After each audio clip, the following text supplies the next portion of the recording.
Tempos de transição do mundo são também tempos de sonhar.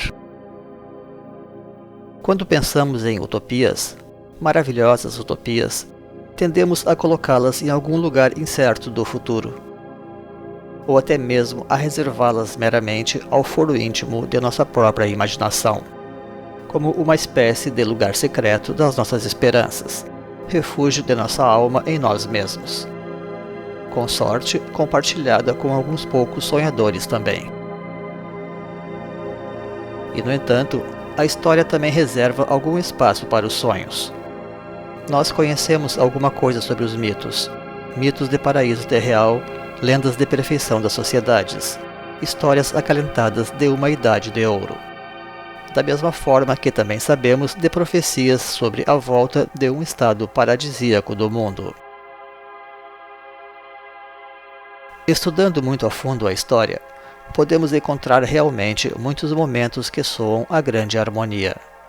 Não raro, também sabemos que esses momentos aconteceram há muito tempo, ou senão em locais mais ou menos retirados, secretos e elevados, como a famosa Shangri-La das lendas do Oriente, refúgio de imortais em sociedades perfeitas, mas escondidas. Mas acontece que nós já não estamos falando tanto de lendas. Porque, sim, existem momentos em que os sonhos podem virar realidade, e estes momentos, como já sugerimos, estão situados na transição das eras.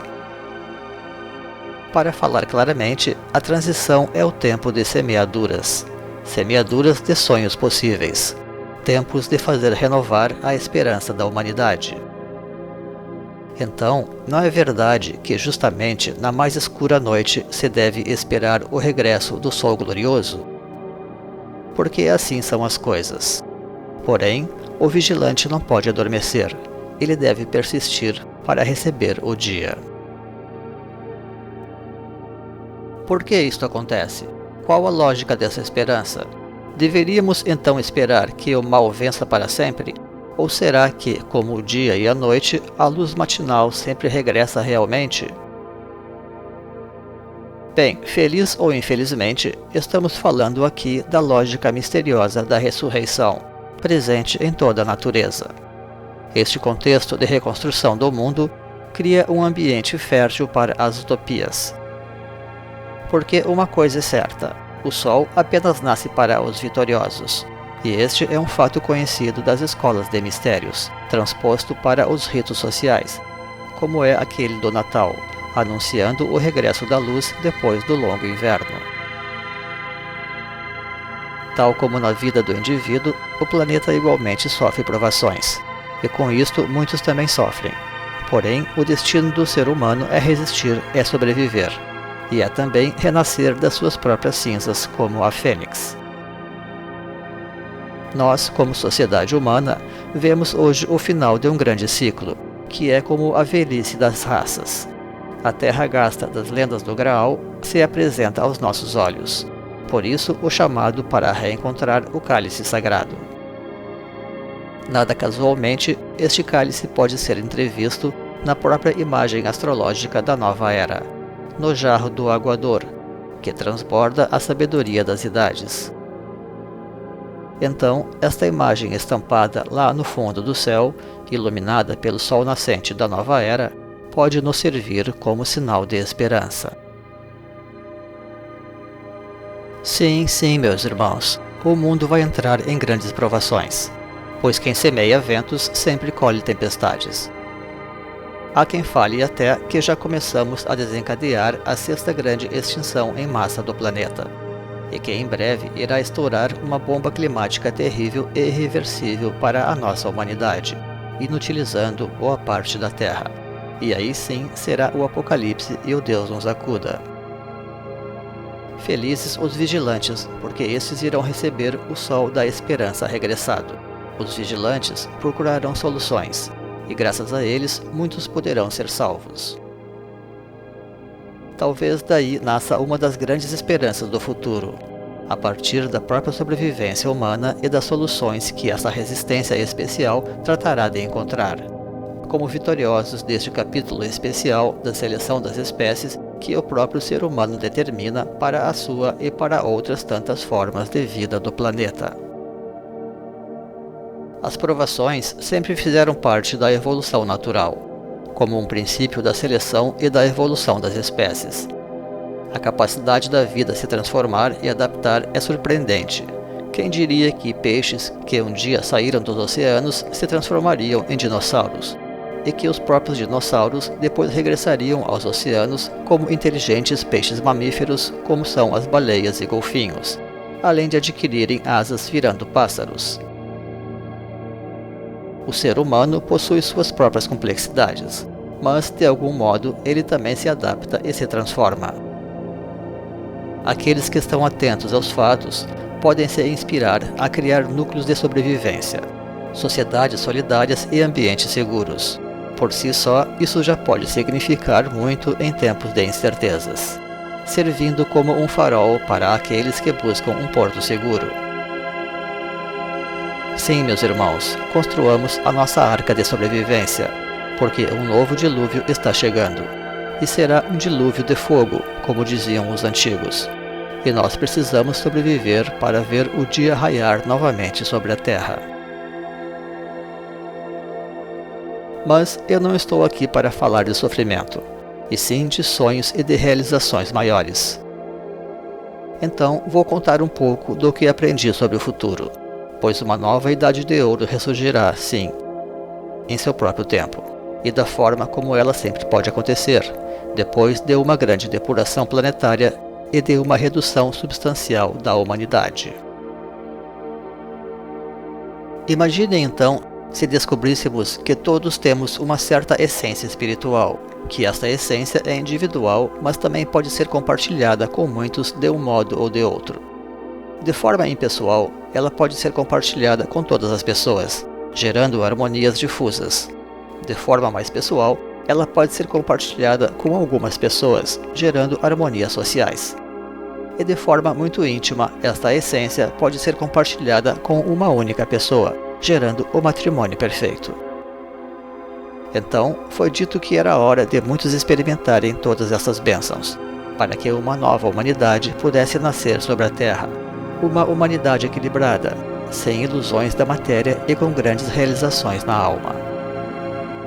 E que para isso deveriam ser criadas as tribos cósmicas, onde os diferentes grupos de almas seriam reunidos, a fim de se formar poderosas egrégoras que seriam coroadas com luminosos pontos de luz através dos encontros perfeitos.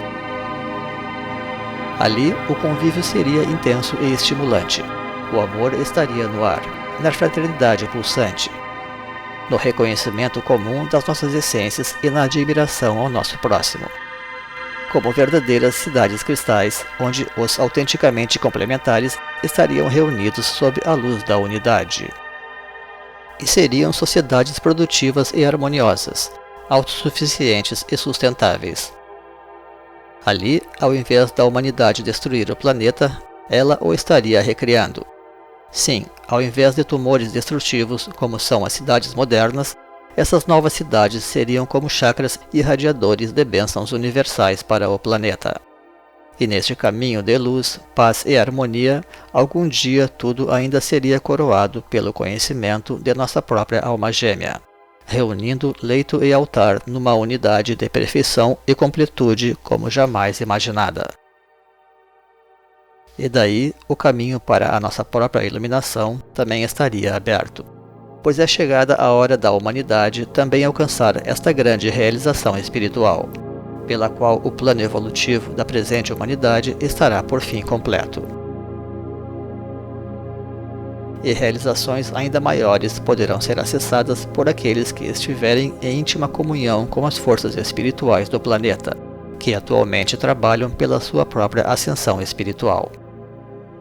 E tais coisas seriam, na verdade, a própria essência de uma nova civilização, a civilização das estrelas, a civilização cósmica, enfim. Uma espécie de configuração final do planeta e da humanidade, reflexo da própria harmonia do cosmos. A civilização da nova era, mas também a suprema sociedade planetária. Esta é a conclusão lógica e natural de todo um longo processo de evolução mundial, iniciada em eons anteriores e tendo as bênçãos de muitas hierarquias de luz.